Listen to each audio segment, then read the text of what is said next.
Le thé est prêt, la guirlande champignon est allumée, on peut commencer. Coucou tout le monde, je suis très contente de vous retrouver aujourd'hui dans une nouvelle vidéo et on se retrouve pour un tag. J'en fais pas souvent sur ma chaîne, mais quand j'ai vu celui-ci passer, je me suis dit qu'il était juste parfait pour la saison parce que c'est le Autumn Book Tag que j'avais vu sur la chaîne de Camille Camella de Style Librairie, qui elle-même l'a repris de la chaîne de Margot Liseuse. Je suis allée directement à la source sur la chaîne de Margot et j'ai vu qu'elle avait fait ce tag deux fois. Une fois il y a 6 ou 7 ans et une fois en 2016. Et j'ai simplement mixé les questions des deux tags pour avoir un tag qui me convient entièrement et qui me permet de parler de plein de choses différentes. La première question, c'est quelle est la chose que tu préfères à l'automne? Comme je vous l'ai déjà dit, je suis pas la plus grande fan de l'automne qui existe. En fait, tout le côté cocooning, j'aime bien. Je l'expérimente d'ailleurs assez souvent. Je tricote, je bouquine, j'allume des petites bougies. Donc tout ça, c'est chouette. Mais j'aime pas l'automne dans la vie quotidienne. Tous les matins quand je vais travailler, qu'il fait noir et qu'il pleut une fois sur deux, j'avoue que dans ces moments-là, j'aime pas trop l'automne.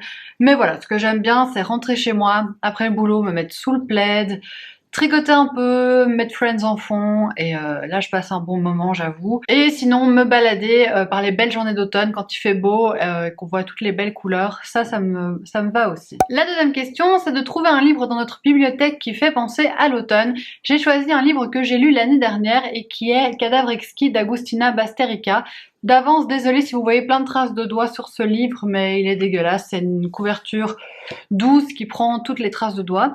J'ai choisi celle-ci parce que déjà rien que par les couleurs, ça fait clairement penser à l'automne. En plus c'est un petit écureuil, c'est une couverture qui est juste sublime. C'est un livre qui est assez marquant, assez choquant. Ça va nous parler du fait qu'il n'y ait plus d'animaux sur la Terre, c'est une dystopie, il n'y a plus d'animaux et on doit manger certains humains pour continuer à manger de la viande. Et il va y avoir une espèce de sous-homme qu'on va exploiter comme on exploite actuellement les animaux. C'est très engagé. En même temps, c'est un texte très froid et très distant, mais j'en garde un souvenir de lecture quand même assez fort. Quelle est ton histoire d'horreur d'Halloween préférée? Immédiatement dans ma tête, ça a fait ting, j'ai choisi Monsieur Stephen King que vous voyez là-bas et j'ai choisi ça de Stephen King. Je sais pas si c'est le Stephen King qui m'a fait le plus peur. J'ai jamais eu très peur avec Stephen King. J'ai parfois un petit peu frissonné. Ah, j'aurais dû choisir peut-être Cimetière. J'y ai pas pensé, mais peut-être Cimetière aussi. Mais bref, voilà. Vous avez compris l'ambiance. En automne, on lit du King parce que le King, c'est quand même un des auteurs qui fait le plus peur. En tout cas, de mon expérience à moi, c'est l'auteur qui me fait le plus frissonner. Et je me dis qu'avec ça, je tombe dans le mille. Mais il y a aussi Cimetière auquel j'avais pas pensé en faisant ma vidéo. Quel est ton film d'horreur préféré?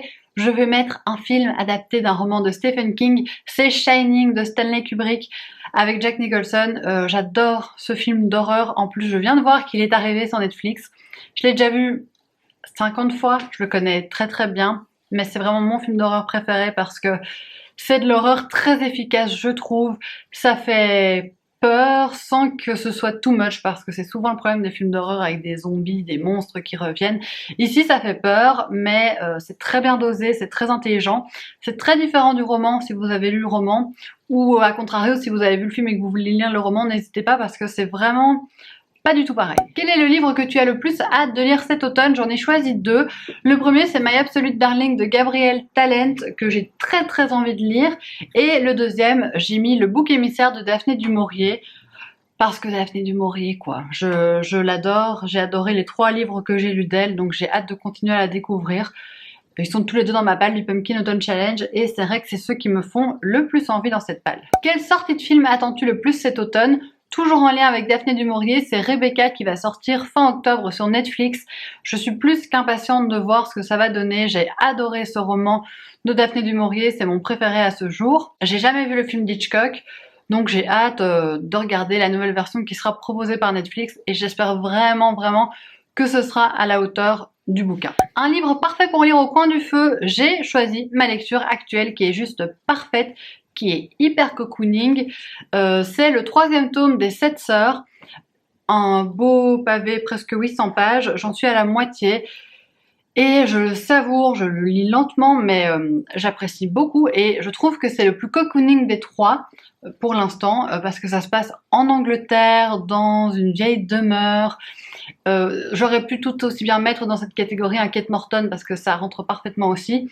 Mais vraiment celui-ci il est parfait, si j'avais une cheminée chez moi, ce serait vraiment le moment cocooning par excellence. Je pense que c'est en train de devenir un de mes préférés de la saga pour l'instant parce que j'adore cette ambiance anglaise. Je ne sais pas trop décrire, je trouve qu'en plus l'histoire dans le passé a un petit côté un peu à la Jane Austen et c'est super agréable. Un livre que tu utiliserais pour allumer ce feu, ça veut dire un livre que j'ai pas trop aimé, et j'ai choisi Mortelle Tentation de Christophe Ferré. Je l'ai lu il y a plus ou moins un an. Là, il est dans ma pile de livres que je dois mettre en boîte à livres parce que c'était un service presse, donc je vais pas le revendre, mais je ne le veux plus dans ma bibliothèque. Et pourtant, il est dédicacé et tout, hein, mais ça l'avait pas du tout fait avec ce thriller. J'avais trouvé ça incohérent, improbable. Rien ne m'avait plu en fait. J'avais pas du tout passé un bon moment. Je me rappelle que c'était une femme dont le mari avait disparu. Et la femme était avocate et elle faisait tout sans réfléchir, sans respecter aucune procédure et j'avoue que ça me rendait un petit peu folle. Donc j'allumerai le feu avec celui-ci. Et pourtant il a une belle couverture automnale, hein. Vous remarquerez, on reste toujours dans le thème. Ça c'est quand tu bois du thé avec un rouge à lèvres. Super. Comme après un long rhume, un livre que vous êtes content d'avoir terminé, je ne vais pas mettre trop de suspense.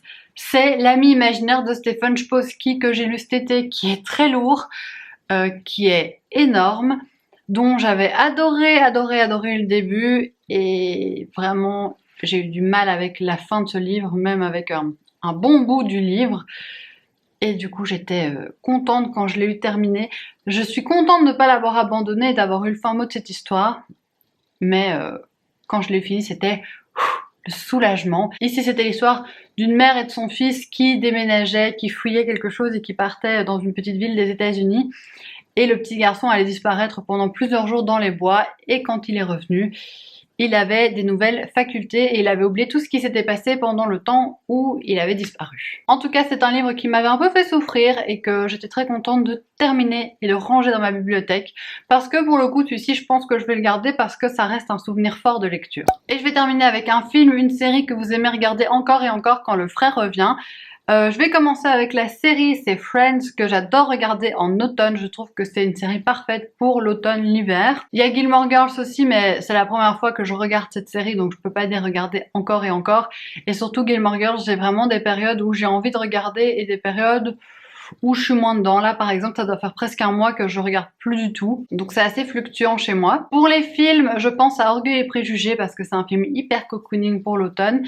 Et en moins cocooning, eh ben Misery, que j'adore regarder. J'adore ce film. Encore une fois, c'est un film que j'ai vu énormément de fois.